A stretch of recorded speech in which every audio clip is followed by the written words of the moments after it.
Trois-Rivières.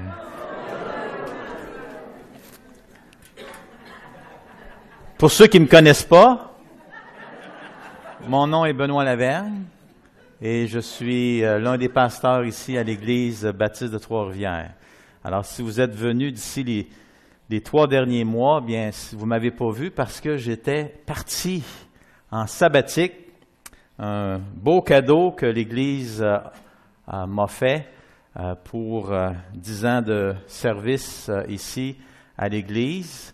Et puis, mon épouse et moi, on a profité de ces 3 mois-là pour aller se ressourcer, se reposer, se rafraîchir. Non, c'est tout des airs. Hein? Moi, je suis habitué d'être un prédicateur, c'est tout des airs.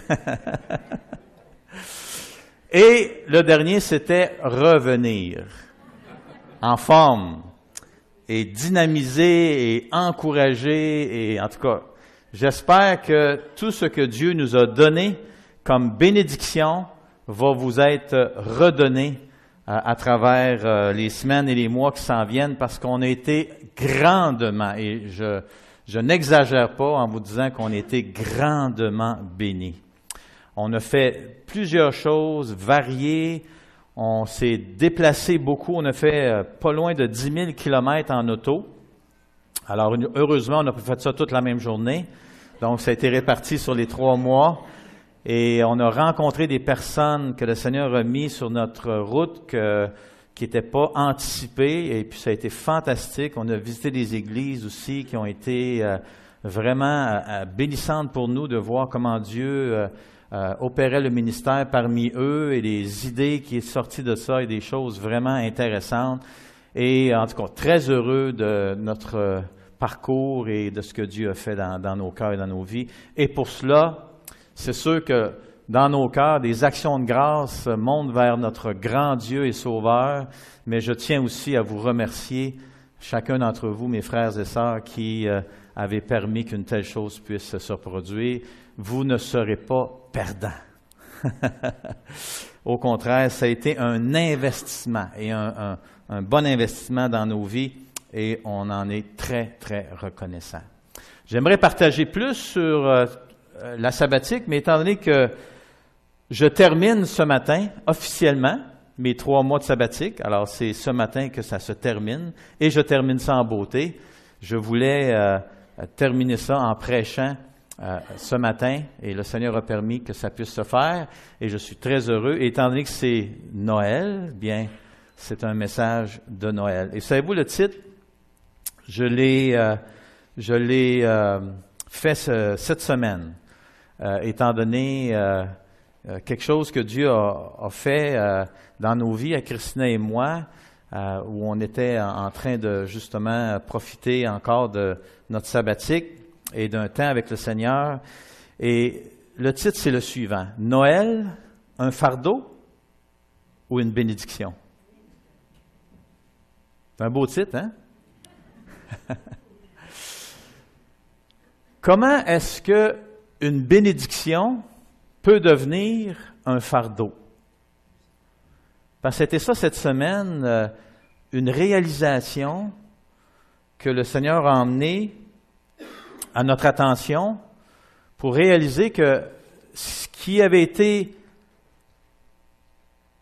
planifié par Dieu dans son plan parfait de donner, et dans ce cas ici, c'était, en ce qui touchait mon épouse, une bénédiction pour elle, pour sa vie, était devenu un fardeau. Et c'était la première fois dans toute sa vie, et moi comme mari depuis 31 ans marié avec elle, qu'on a réalisé ça. Et comment l'ennemi était venu s'interposer pour changer une bénédiction intentionnellement donnée par Dieu pour être uniquement une bénédiction et que finalement ça s'était traduit dans sa vie comme étant un fardeau pesant, lourd, qui tue intérieurement, qui enlève la vie que Dieu veut nous donner et les bénédictions que Dieu veut nous donner à travers une telle bénédiction. Et donc, ça devient justement un fardeau. Mais là, ce qui était merveilleux, c'est que ça ne s'arrête pas là. Parce que le plan de Dieu, c'est quoi? C'est qu'une bénédiction ne soit jamais un fardeau. Mais il sait que notre chair, que le monde dans lequel on vit, l'ennemi qui s'interpose, et lui, il veut venir insérer des mensonges au lieu de laisser la vérité que Dieu veut nous donner, parce que la vérité, c'est elle qui toujours nous affranchit, c'est la vérité qui nous fait du bien, c'est la vérité qui nous transmet des bénédictions incroyables, parce que Dieu est vrai, Dieu est la vérité. Jésus a dit, je suis le chemin, la vérité et la vie. Hein? Il n'y a rien d'autre. Jésus, c'est pas un fardeau. Jésus, il enlève les fardeaux. Il veut laisser juste la vie. Et cette vie abondante qu'il a promis à ceux qui allaient croire en lui. Alors, ça ne s'est pas arrêté là. Parce que là, lorsqu'on a réalisé ça, lorsqu'on a réalisé que ce qui avait été donné par Dieu pour être une bénédiction, malheureusement, était devenu un fardeau. Et là, on a demandé à Jésus, comment maintenant veux-tu changer ça? Et savez-vous quoi? Il a répondu.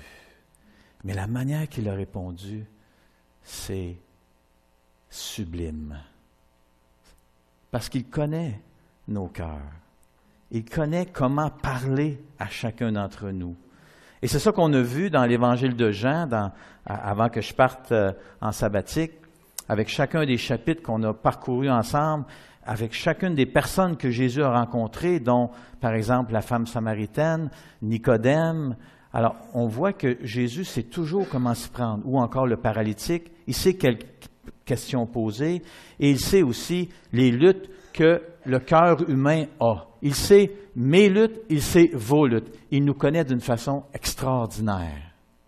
Et quand on s'approche de lui, parce qu'il est vivant, vous savez, je sais, vous le savez, plusieurs d'entre vous, en tout cas, le savez, que Jésus est vivant. Il est accessible encore aujourd'hui. Et il interagit encore avec nous d'une façon qui est personnelle. Et il veut libérer nos cœurs pour qu'il n'y ait plus de fardeau, mais seulement les bénédictions qu'il voulait nous donner. Et si on pense à ça, si on pense à Noël, ça vient d'où Noël? Hein?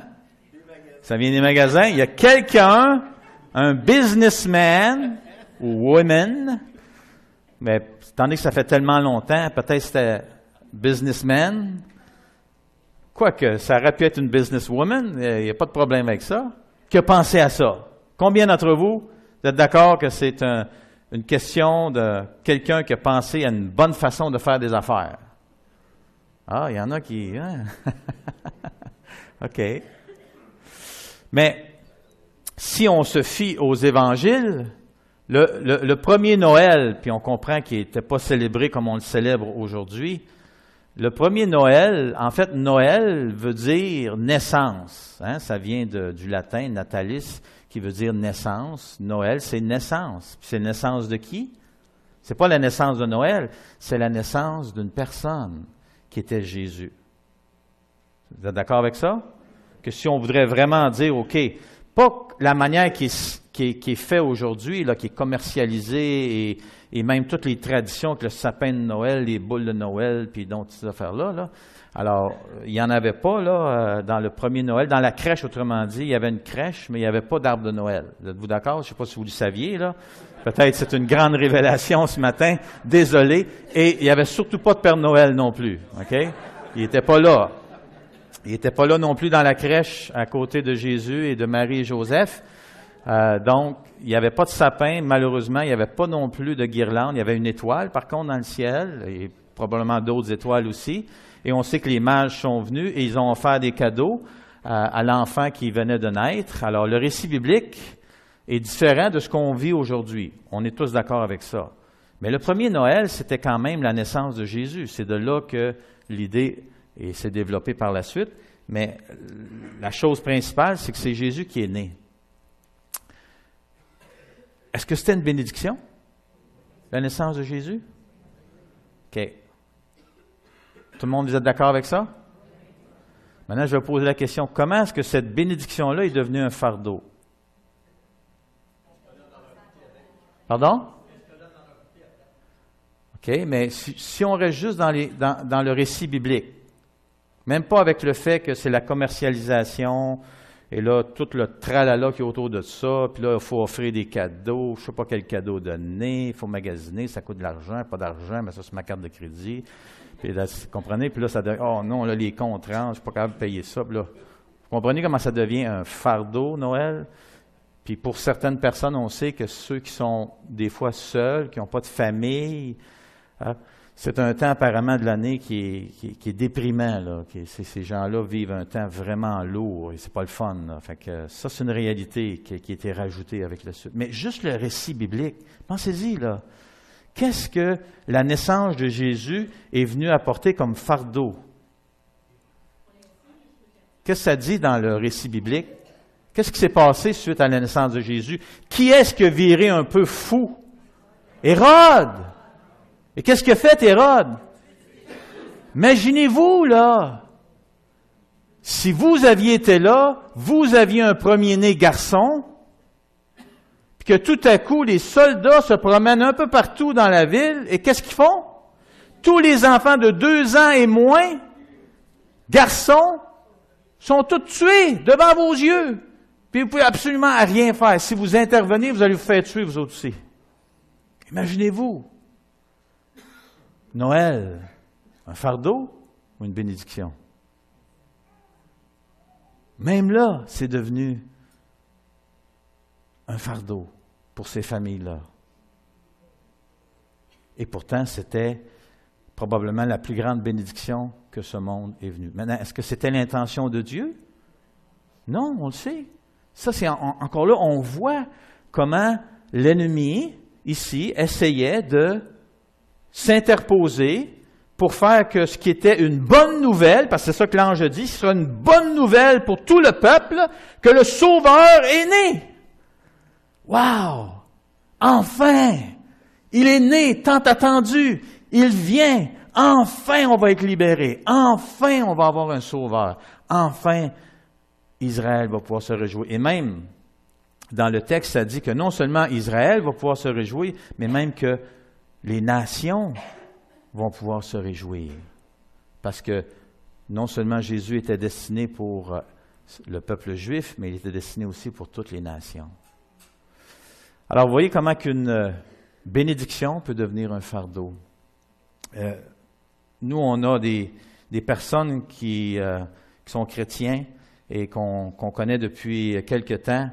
Et on est allé chez eux, ils sont venus chez nous, on a partagé un peu avec eux. C'est vraiment des gens qui aiment le Seigneur, qui ont un cœur là, fantastique pour le Seigneur, qui veulent faire sa volonté, qui ont pris des décisions justement pour le suivre et le servir. Tu sais, c'est comme tu dis, wow, tu sais, c'est tellement bénissant hein, quand on voit des gens qui veulent comme ça mettre le Seigneur en premier dans leur vie. Ce qui est fantastique.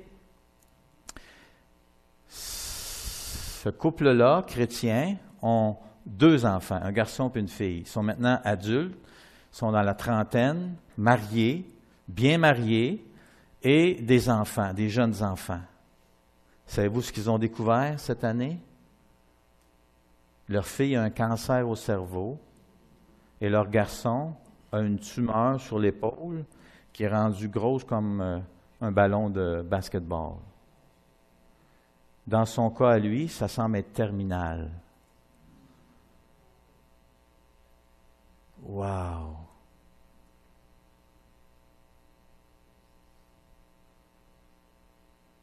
Avoir des enfants, bénédiction ou fardeau?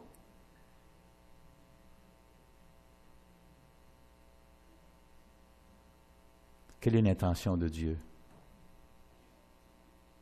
ça soit une bénédiction. Mais quand des choses comme ça arrivent, je peux vous dire comment ils sont ébranlés. Ébranlés.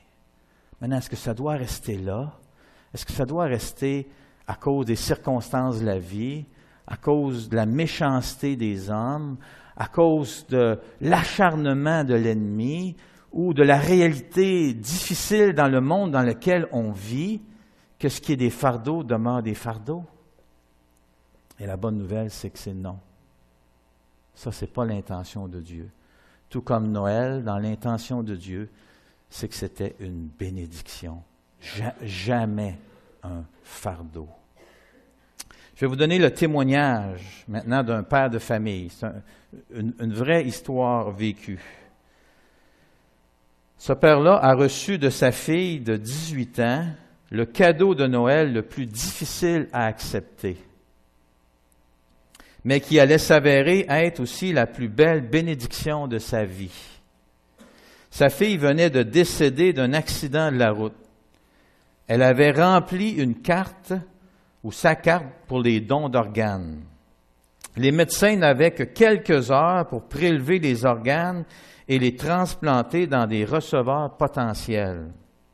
Un membre du personnel de l'hôpital remarqua que le père de la jeune fille était lui-même sur une liste d'attente pour une transplantation urgente. C'était une question de vie ou de mort. Elle convoqua le père et lui offrit l'organe de sa fille. Imaginez-vous, cet organe qui lui sauverait la vie. Le père, naturellement, a refusé.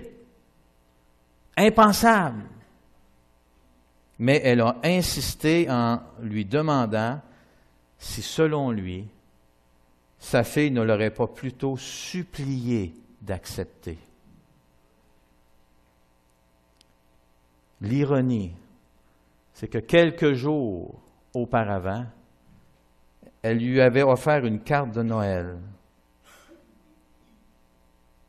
Et le père s'est souvenu à ce moment-là où l'infirmière essayait de l'emmener à accepter le don d'organes. Il s'est souvenu de la carte que sa fille lui avait offerte quelques jours avant Noël. Et elle lui souhaitait de recevoir un nouveau cœur.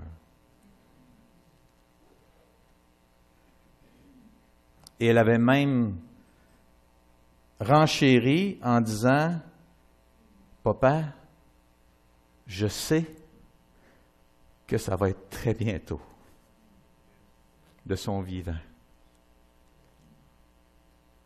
Sans savoir naturellement qu'elle allait avoir un accident. Alors le père a décidé d'accepter à cause de ce souvenir qu'il avait de cette carte et de ces paroles que sa fille lui avait dit. Et voici ce qu'il a dit après coup, après avoir reçu la greffe et être sorti de l'hôpital et tout ça. Il dit, chaque jour, je ressens le cœur de ma fille battre dans ma poitrine et je sais que je suis devenu un autre homme. Je suis plus patient, plus intéressé aux autres, tout comme l'était ma fille. Il finit en disant, elle vit toujours en moi. Imaginez-vous. Incroyable. Incroyable. Maintenant, j'aimerais aussi vous partager le témoignage d'un couple qui, en fait, 17 ans plus tard, vont partager ce qui vient de ce qu'ils avaient fait lorsqu'ils étaient nouvellement mariés ou lorsqu'ils avaient vécu leur premier Noël en tant que jeunes couples mariés. Est-ce qu'il y en a des jeunes couples mariés qui vont célébrer leur premier Noël? Ah oui, oh, wow, wow, wow. OK, hein, c'est bon. Et je sais qu'il y en a peut-être des futurs mariés qui s'en viennent pour 2015. Alors, l'année prochaine, ça va être votre premier mariage premier Noël comme couple marié. Mais le couple en question, ils sont connus pour avoir écrit plusieurs livres sur justement la vie de couple et la famille. Et c'est Dennis et Barbara Rainey. Peut-être que certains d'entre vous avez lu certains de leurs livres, vous les connaissez. Mais ils ont répondu à la question, quelle est la plus belle bénédiction que vous ayez jamais reçue ou vécue à Noël? Alors voici un peu, je vais vous lire leur témoignage par rapport à ça. On nous a demandé récemment, à Barbara et moi, quelle était la plus belle bénédiction que vous ayez reçue ou vécue à Noël? Instantanément, nos pensées ont commencé à chercher dans tous les recoins de nos souvenirs pour finalement s'arrêter au même endroit, c'est-à-dire notre premier Noël ensemble comme couple, qui était en 1972. Donc là, maintenant, ça fait encore plus d'années, mais au moment où ils ont fait ça faisait 17 ans. Notre arbre de Noël était très peu décoré, avec tout au plus une douzaine d'ornements rouges. Notre petit salon était peu animé, mais l'atmosphère était chaleureuse et agréable. Quelques cadeaux reposaient au pied du sapin. Ni l'un ni l'autre ne se rappelle ce qui nous a poussé à faire ce qui suit, sauf, bien sûr, le fait que le Saint-Esprit agissait dans nos cœurs. Nous avons donc décidé qu'avant d'échanger nos cadeaux, nous allions premièrement donner à Dieu ce que nous possédions de plus précieux, qui était, à ce moment-là, et qui devrait toujours l'être d'ailleurs, nos propres vies. La table de cuisine était devenue l'hôtel de Barbara, tandis que moi, je m'étais assis sur notre sofa emprunté pour me recueillir. Chacun de nous, individuellement, avons pris un moment pour écrire ce qu'ils ont appelé les titres de propriété de nos vies. Ce fut un temps pour calculer le prix d'être un disciple engagé de Jésus-Christ. Cela voulait dire remettre tous les droits de propriété sur nos vies entre les mains de Dieu. En fait, ce que nous avons fait était une façon concrète d'appliquer Romains 12, 1 et 2, qui justement nous invite à offrir à Dieu en sacrifice vivant nos corps, nos vies. Où Paul exhorte les chrétiens à offrir leur corps à Dieu comme un sacrifice vivant. Ce ne fut pas un exercice facile puisqu'il fallait être totalement honnête avec Dieu. Nous avons écrit tout ce que nous désirions, toutes les choses importantes à nos yeux, et nous avons pris la décision de tout lui donner sans réserve. Ensuite, nous avons plié les 2 feuilles, les titres de propriété sur nos vies, et les avons insérés dans une enveloppe sur laquelle nous avons écrit « À Dieu, notre Père ». Nous avons alors scellé l'enveloppe et pris un temps ensemble dans la prière pour exprimer à Dieu ce que nous venions tout juste de faire en privé, chacun de notre côté.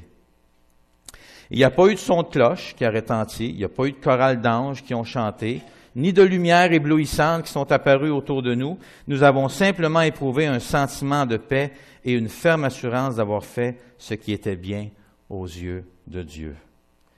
Et là, ils disent ici, 18 années plus tard, donc pas 17, mais 18 années plus tard, nous avons récupéré ces précieux documents de notre coffret de sécurité et les avons lus. C'est fascinant de lire, 18 ans plus tard, combien consciencieux était l'engagement que nous avions pris dès le début de notre vie de couple. Et là, il dit, voici à quoi ressemblaient nos feuilles intitulées « Nos titres de propriété ». Très intéressant. Et il en partage une partie, donc ils se sont probablement gardé des petites réserves pour certaines affaires. Mais voici ce qu'ils ont partagé. Je, sous-signé, renonce à tous mes droits de propriété en faveur de Dieu sur les choses que je veux et qui sont énumérées ci-dessous. Dans le cas de lui, Dennis, regardez bien, ce qui cédait à Dieu. Première année de mariage, premier Noël en tant que nouveau couple. OK? Première chose qui cède à Dieu, c'est une belle grosse maison avec un atelier et mon bureau professionnel. La première chose qui cède à Dieu. Deuxième, peut-être pour vous nommer elle, vous allez voir la différence. Barbara, son premier sur sa liste. Je cède à Dieu mes enfants et au moins un garçon et une fille. Elle commence déjà avec ça. Lui, sa deuxième chose, une sécurité financière. Elle, sa deuxième chose, mon mari, Dennis, que j'aime à la folie. Lui, c'était quoi encore? Sécurité financière, OK. Troisième chose pour lui, une bonne job, facile et satisfaisante. Elle, la troisième, vivre assez longtemps pour voir mes enfants grandir.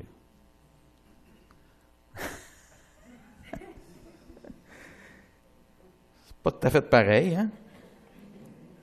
Quatrième chose pour lui, une bonne santé. Comment qu'on entend ça, hein? Souvent qu'on veut au moins une bonne santé. Alors lui, il cède cet aspect-là, ce désir-là qu'il a dans sa vie, une bonne santé. Elle, être bien établie et stable quelque part. Je cède ça à Dieu. Lui, une belle et grande famille, dont quelques garçons. Elle, être un couple et une famille exceptionnelle. Elle cédait ça à Dieu. Et finalement, lui, en dernier, mon épouse, Barbara. Moi, j'aurais pas écrit ça comme ça. Moi, ça aurait été mon épouse en premier, puis c'est incroyable, hein? Mais ils ont été honnêtes, ils ont fait ça séparément, et il y avait aussi, comme je vous dis, d'autres éléments, mais qui ne sont pas mentionnés ici. Mais là, voici ce qu'il dit en commentaire. Relire nos listes ont amené Barbara et moi à se chicaner. Non, c'est pas vrai. À réaliser deux choses. Premièrement, nous avons constaté combien certains items pour lesquels il nous semblait difficile de renoncer à l'époque sont devenus, 18 ans plus tard, stupides et superficiels à nos yeux. Ce qui était précieux est devenu moins précieux plus tard. Puis probablement l'inverse aussi, ce qui n'était pas précieux ou pas assez précieux est devenu plus précieux. J'ai été estomaqué de réaliser combien j'étais préoccupé, moi, en tant que Dennis, en tant qu'homme, par les choses matérielles. Lorsque je regarde à toutes ces années passées ensemble, je vois combien Dieu a constamment cherché à nous détacher de ce qui était périssable et de remplacer nos valeurs par ce qui était non périssable. Et là, il mentionne nos relations avec les gens et avec Dieu et sa parole. Deuxièmement, nous avons aussi été surpris de réaliser que Dieu nous a donné beaucoup plus que nous avions accepté de renoncer. Alors Dieu a été encore plus grand et encore plus bénissant dans le fond que même eux, ce qu'ils avaient pu laisser de côté. Nous avons immédiatement pensé à Éphésiens 3, 20 et 21 qui dit « À celui qui, par la puissance qui agit en nous, en parlant de Dieu, peut réaliser infiniment au-delà de ce que nous demandons ou pensons, à lui seul soit la gloire dans l'Église et en Jésus-Christ pour toutes les générations et pour l'éternité. Amen. » Nous avons tous les deux l'impression de n'avoir rien sacrifié, mais d'avoir obtenu tellement plus que nous n'aurions jamais pu rêver. Quelle belle façon de célébrer Noël. N'est-ce pas? Leur premier Noël, c'est ça qu'ils ont fait, et ensuite ils ont pu reviser en arrière. Donc, oui, Noël peut être une grande bénédiction et non pas un fardeau. Maintenant, ce matin aussi, j'aimerais voir le témoignage d'une autre personne. Et là, c'est le témoignage de l'apôtre Jean lui-même. J'aimerais ça qu'on puisse prier ensemble et ensuite on va regarder les Écritures dans l'Évangile de Jean, chapitre 3. Seigneur Jésus, on veut tellement te remercier. On veut tellement te remercier parce que tu es venu. Le message de Noël, c'est que le Sauveur est venu dans le monde.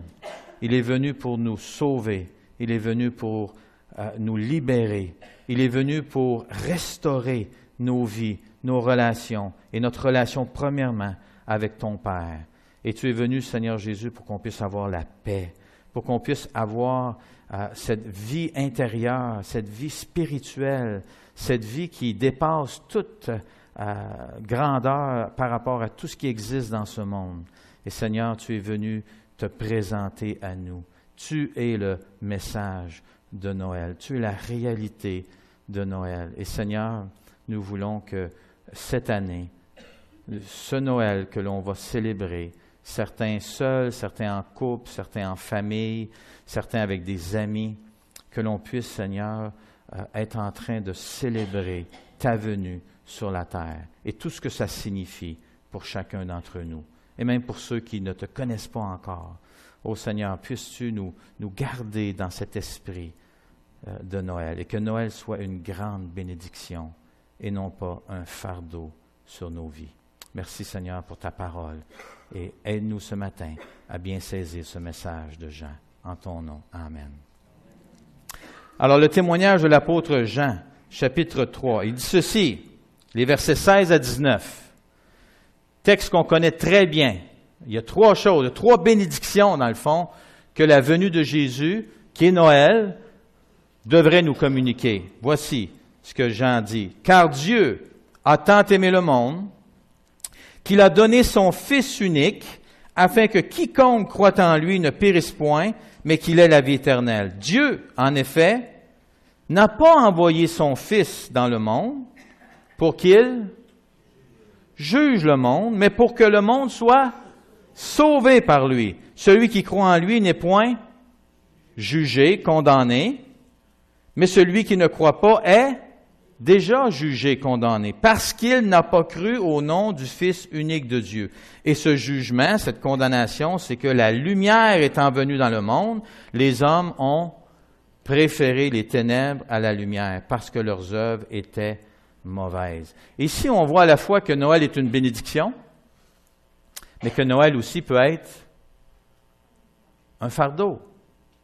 Parce que ceux qui ne reçoivent pas le message de Noël doivent composer avec la réalité. Jésus n'est pas venu pour juger, condamner, mais ceux qui ne croient pas vont être jugés et condamnés. Donc, à cet égard-là, Noël renferme à la fois une bénédiction et un fardeau, ou si vous préférez, une malédiction. Quelle est la première des plus belles bénédictions que Dieu offre aux êtres humains à travers la venue de Jésus qui représente justement Noël? La première bénédiction, elle est simple et c'est fantastique. C'est une nouvelle vie.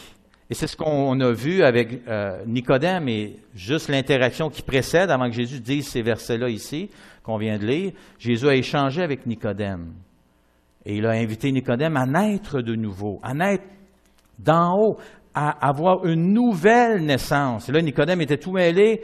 Il pensait que c'était quoi? C'est-tu la réincarnation? Est-ce qu'il faut revenir dans... Non, c'est pas ça, Nicodème. C'est une naissance autre. C'est une nouvelle naissance dans le sens d'une naissance qui vient d'en haut. C'est pas une naissance humaine. C'est pas une naissance qui vient de l'homme. C'est pas une naissance qui vient de la volonté de l'homme ou de la chair. C'est une naissance qui vient de Dieu. Ça vient de l'Esprit de Dieu. Et là, il a parlé de l'Esprit de Dieu. Et c'est cette naissance intérieure, cette naissance spirituelle. Et c'est pour ça ici que la bénédiction que Noël peut représenter pour chacun de nous, c'est cette certitude de la vie éternelle et d'une conscience qui est pure.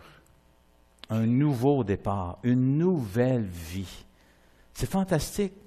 Noël, c'est l'invitation que Dieu offre à tous les hommes d'un nouveau départ, d'une nouvelle vie. Et allant avec cette nouvelle vie-là, la certitude de la vie éternelle. C'est incroyable.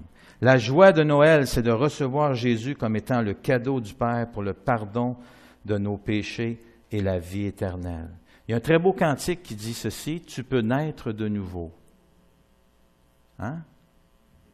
Je vais vous le lire. Tu peux naître de nouveau, tu peux tout recommencer. Hein? Tout. Pour Dieu, tu peux tout recommencer, une nouvelle vie. Balayer ta vie passée et repartir à zéro. Et repartir à zéro avec Jésus pour berger. Tu peux être pardonné pour tous tes péchés passés, car Jésus a tout payé. Tu peux recevoir la paix, source de la liberté et repartir à zéro. Et repartir à zéro avec Jésus pour berger. On se lève-tu pour le chanter ensemble? Tu peux naître de nouveau, tu peux tout recommencer, balayer ta vie passée et repartir à zéro avec Jésus pour berger. Tu partir à zéro et repartir à zéro avec Jésus pour berger. Tu peux être pardonné pour tous tes péchés passés, car Jésus a tout payé. Tu peux recevoir la paix, source de la liberté. Et repartir à zéro avec Jésus pour berger. Amen. Vous pouvez vous asseoir. Fantastique. Débuter une nouvelle vie, une conscience pure, péché pardonné et certitude de la vie éternelle. Ça, c'est le message de Noël. Deuxième bénédiction que Jean nous dit que Noël devrait nous apporter, la venue de Jésus, c'est un nouveau but. Hein? Une bénédiction d'un sens à ma vie, d'une raison de vivre et d'une direction claire. Jésus a même dit qu'il était le chemin dans Jean 14, verset 6. Jésus est venu pour qu'on ne soit plus dans les ténèbres. Jean dit, malheureusement, certains hommes, ou même la majorité des hommes, préfèrent les ténèbres à la lumière. Mais ce que Dieu veut, c'est qu'on ne soit plus dans les ténèbres, c'est qu'on soit dans la lumière. Et ça, ce que ça veut dire, c'est de voir clair. C'est d'avoir des réponses à nos questions. C'est fantastique. Dieu veut que l'on sache la vérité. Dieu veut qu'on ait un sens à notre vie, qu'on sache pourquoi qu'on est sur la terre. Et quand il nous met dans la lumière, puis Jésus dit, celui qui me suit ne marchera pas dans les ténèbres, mais il va avoir la lumière de la vie. Alors moi, j'aime tellement ça, avoir des réponses. C'est incroyable. Et de voir comment Jésus veut nous donner ces réponses-là, que ce soit quand on étudie les Écritures, quand on voit la révélation de Dieu qui est déjà donnée dans les Écritures, ou quand on s'approche de lui, qu'on a des questions, on a des fardeaux, on est préoccupé par toutes sortes de choses, on ne sait pas quelle direction prendre, à gauche, à droite, en haut, à bas, qu'est-ce qu'on fait, c'est quoi la bonne décision? Puis là, on prend le temps de chercher la face de Dieu. On prend le temps de s'approcher de Dieu simplement dans un temps de recueillement. Et on parle à Dieu. Es-tu là? Tu vois-tu le problème dans lequel je vis présentement? Je ne sais pas quoi faire. Je ne sais pas c'est quoi la bonne décision. Peux-tu m'aider? Peux-tu me donner la paix dans mon cœur par rapport à aller à gauche, à droite, en haut, en bas? Peux-tu permettre que quelque chose arrive, que quelqu'un vienne m'offrir quelque chose ou intervient dans mes circonstances? Et là, ce qui se passe, c'est que c'est fantastique, c'est que Dieu ne nous laisse jamais dans les ténèbres. Il nous emmène toujours dans la lumière. Et c'est ça qui est fantastique. Jésus est venu apporter la lumière dans nos vies. Et ça veut dire des réponses. Ça veut dire un sens à notre vie, un but. Pourquoi je suis ici? Vous savez, Dieu, il y a un but fait sur mesure pour chacun de nous. Dieu, il y a un plan qui est fait sur mesure pour vous. Vous dites, un plan, c'est quoi? Là, on pense peut-être à des grands... Non, pas nécessairement. Mais être dans la volonté de Dieu, là, c'est vraiment le fun. Je peux vous dire ça, là. Moi, j'ai été pas dans la volonté de Dieu. Et c'est pas le fun. Et ça m'arrive encore de ne pas être dans la volonté de Dieu. Et c'est jamais le fun. Mais d'être dans la volonté de Dieu, c'est vraiment le fun. D'avoir le sentiment, là, la certitude que tu marches là, dans exactement ce que Dieu veut pour ta vie. Vous dites, c'est fantastique. Je sais que vous l'expérimentez aussi. Et c'est ça que Dieu veut. Et si vous êtes dans un temps présentement où vous ne savez pas qu'est-ce qui se passe, vous n'avez pas des réponses à vos questions, où il y a tout ça, il y a plus de brouillard ou de nuages dans vos réflexions, tout ça, allez à Jésus. C'est pour ça qu'il est venu. Il est venu apporter des réponses à nos questions. Il est venu nous donner une direction claire. Il est venu donner un sens à notre vie. Et c'est faux qu'il ne s'intéresse pas à vous. C'est faux qu'il n'est pas accessible. C'est faux qu'il ne veut pas que vous marchiez dans la lumière. C'est faux tout ça. Jésus a des réponses et c'est pour ça qu'il est venu. Éphésiens 2, 1 à 7, chapitre 2, versets 1 à 7, ça dit ceci. Vous étiez morts par vos offenses et par vos péchés dans lesquels vous marchiez autrefois, selon le train de ce monde, selon le prince de la puissance de l'air, de l'esprit qui agit maintenant dans les fils de la rébellion. Nous tous aussi, nous étions de leur nom, mais nous vivions autrefois selon les convoitises de notre chair, accomplissant les volontés de la chair et de nos pensées. Nous étions par nature des enfants de colère comme les autres. On était dans les ténèbres. Aucune direction, sauf ce qui se passait un peu dans nos entrailles. On allait à gauche, à droite, selon nos impulsions, c'est ça qu'il est en train de dire. Mais Dieu, qui est riche en miséricorde, à cause du grand amour dont il nous a aimés, nous qui étions morts par nos offenses, il nous a rendus à la vie avec Christ. Et là, il dit, c'est par grâce que vous êtes sauvés. Il nous a même ressuscités ensemble. Il nous a fait même asseoir ensemble dans les lieux célestes en Jésus-Christ, afin de montrer dans les siècles à venir l'infinie richesse de sa grâce par sa bonté envers nous en Jésus-Christ. Il n'y a pas d'amène à ça. C'est fantastique, une nouvelle vie, un nouveau but. Avant, on était morts dans les ténèbres. Maintenant, on a la vie et on est dans la lumière. On a des réponses, on a des directions et ça, c'est fantastique. Troisième bénédiction. Alors, la première, c'est une nouvelle vie. Deuxième, un nouveau but. Et maintenant, ici, la troisième, une nouvelle espérance.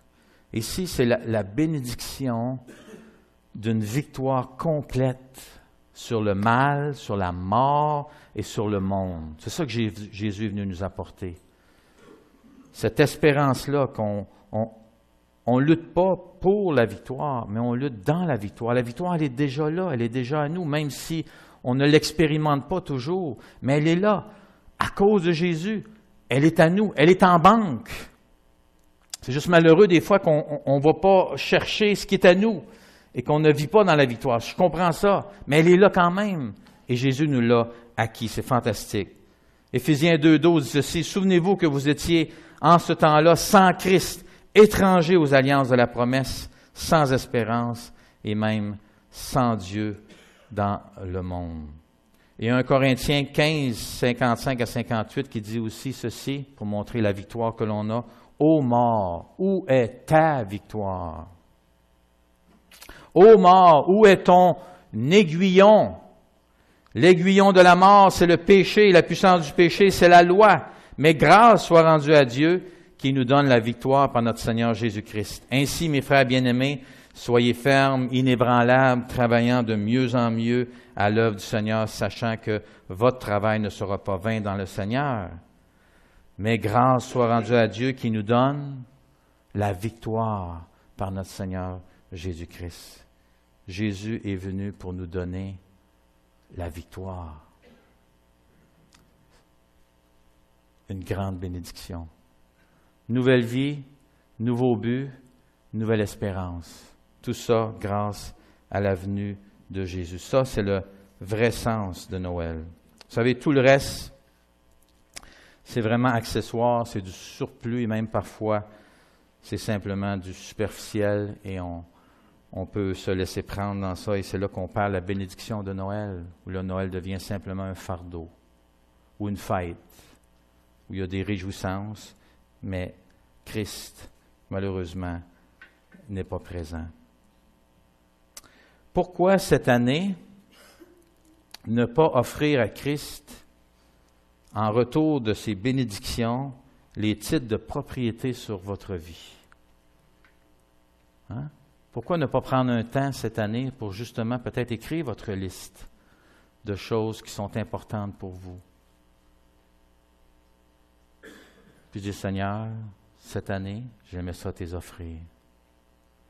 Voici les titres de propriété sur ma vie. Je les remets entre tes mains. J'ai confiance en toi. Je sais que je ne serai pas perdant. Je sais que j'ai peur à des places. Parce que là, j'ai écrit ça, puis ça, j'ai tellement peur que tu me l'enlèves, ou j'ai tellement peur que... Mais je te le cède, Seigneur, quand même. Je te le donne. Je te le donne parce que tu es venu. Tu m'as donné une nouvelle vie. Tu m'as donné un nouveau but.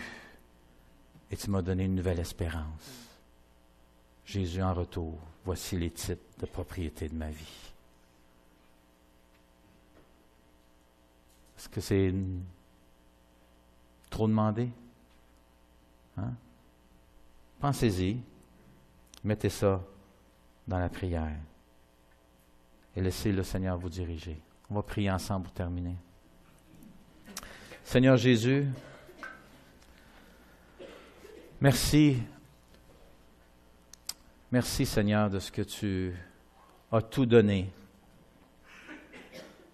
pour qu'on puisse goûter à ton amour, à ton pardon, à ta grâce. Seigneur, que en retour, nous puissions accepter de tout te donner. Dirige-nous, Seigneur, mets-nous à cœur de justement remettre tout entre tes mains, sans réserve, et de te faire confiance. Viens vers nous dans ta grâce, fortifie nos cœurs, fortifie notre foi, et aide-nous cette année à célébrer Noël en se rappelant cette nouvelle vie que tu nous as donnée, ce nouveau but à notre existence que nous avons grâce à toi, et cette belle espérance de la victoire, Seigneur, qu'un jour on va être avec toi et qu'on va célébrer ensemble non seulement notre victoire, mais ta victoire. Ta victoire sur le mal, ta victoire sur le monde, et ta victoire, Seigneur, sur tout ce qui était présent, comme la mort, la souffrance, la maladie. Toutes ces choses, Seigneur, vont être du passé. Merci, Jésus, d'être venu ce premier jour de Noël où tu es né dans une crèche. Merci, Seigneur, d'avoir volontairement accepté de donner ta vie pour chacun de nous. Gloire à toi, Jésus. Nous célébrons ton nom. Nous t'aimons. Amen.